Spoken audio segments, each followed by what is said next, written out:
KPK mengendus dugaan praktik ekspor nikel ke Tiongkok hingga 5 juta ton. Lalu bagaimana data dan faktanya akan dipaparkan selengkapnya oleh Febrian Ahmad. Silakan Febrian. Ya, terima kasih Eva. Benar sekali pemirsa bahwa KPK mengendus adanya dugaan ekspor ilegal yang dilakukan oleh oknum tertentu menuju ke Tiongkok dengan total yang cukup fantastis, yakni mencapai 5 juta ton. Lalu bagaimana ini bisa terjadi dan juga apa yang sedang disidik oleh KPK, kita akan bahas lengkapnya kali ini pemirsa.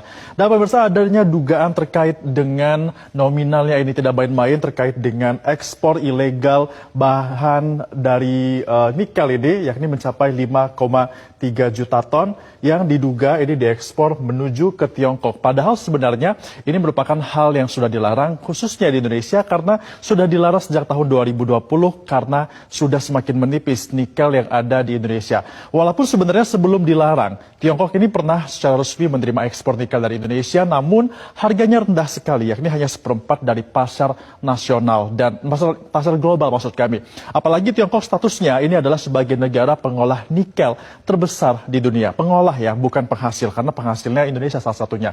Nah, karena berbagai alasan tadi itulah pemirsa, adanya nikel yang sudah semakin menipis, akhirnya pemerintah mengeluarkan aturan yang melarang ekspor nikel di tahun 2020. Dan ini tujuannya adalah agar Indonesia bisa mengelola nikel yang sudah semakin terbatas ini menjadi bahan olahan lagi, kemudian bisa dijual dengan harga yang lebih tinggi untuk dijual kembali ke pasar global. Adapun larangan ekspor ini tertuang melalui Peraturan Menteri ESDM nomor 11 tahun 2019 dan berlaku sejak 1 Januari 2020. Dengan adanya dugaan ekspor nikel sebanyak 5,3 juta ton ini mulanya dideteksi oleh KPK. Kami mendapatkan informasi yang dikatakan oleh Ketua Satgas Koordinasi Supervisi Wilayah 5 KPK, Dian Patria, yang menyebut bahwa dugaan 5,3 juta ton ekspor nikel ilegal ke Tiongkok ini terjadi di kurun waktu sejak tahun 2021 sampai dengan 2022. Ini data yang dicari ataupun ditemukan oleh KPK. Meskipun tidak ada dirinci dari mana saja ekspor ini datangnya atau didatangkannya secara ilegal, namun diduga kuat berasal dari Sulawesi dan juga Maluku Utara. Kenapa? Karena dua wilayah ini merupakan wilayah penghasil nikel terbesar di Indonesia. Nah, tentunya pemirsa, dengan dugaan dari KPK ini tentunya bukan tidak berdasar seperti itu, karena KPK menelusuri data ekspor ore nikel di Badan Pusat Statistik dengan data impor ore nikel di laman resmi Bea Cukai milik Tiongkok. Dari data tersebut ada beberapa selisih yang dihasilkan, baik itu nilai ataupun nominal yang diduga kuat datang dari ekspor yang ilegal. Di tahun 2020, saat itu mungkin masih diperbolehkan ya ekspor nikel ini.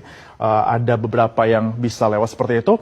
Nah, datanya adalah sebanyak 3,3 juta ton nikel yang mentah diekspor menuju ke Tiongkok dan nominalnya mencapai 8,6 triliun rupiah. Kemudian di tahun berikutnya, di tahun 2021 ini masih ada juga diekspor. Menurun memang jumlahnya, yakni adalah 985.000 kilogram dengan nominal mencapai 2,7 triliun rupiah.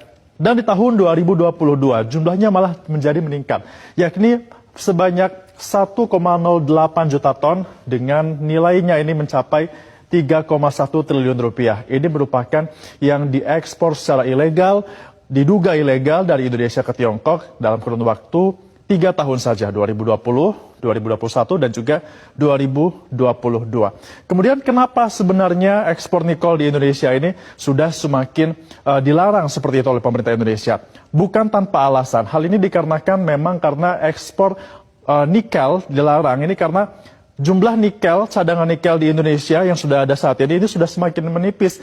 Dan diprediksi ini adalah hanya sebanyak 72 juta ton saja sisa nikel yang ada di Indonesia. Dan akan bisa ditambang dalam kurun waktu 7 sampai dengan 8 tahun saja. Jadi bayangkan kalau misalnya kita tidak bisa mengelola seluruh nikel yang ada di Indonesia ini dengan baik dan benar, maka sampai dengan 7 sampai dengan 8 tahun nanti sudah tidak ada lagi nikel yang bisa dimanfaatkan oleh Indonesia. Untuk itu, keluarlah larangan ekspor nikel menuju ke luar negeri. Dan tentunya pada dasarnya tujuan pemerintah untuk melarang ekspor nikel ini bukan hanya untuk menyelamatkan sumber daya alam Indonesia saja pemirsa, tapi juga untuk bagaimana pengelolaannya bisa lebih menguntungkan bagi Indonesia dengan menjadikan Indonesia bukan hanya menjadi pengekspor bahan mentah nikel saja, namun juga mengolahnya dan menghasilkan nilai yang lebih tinggi. Untuk itu kita harapkan dan juga kita akan nantikan bagaimana gebrakan dari KPK untuk bisa mengelola dan juga menelusuri kasus ini sehingga ekspor nikel bisa dihentikan di Nusantara.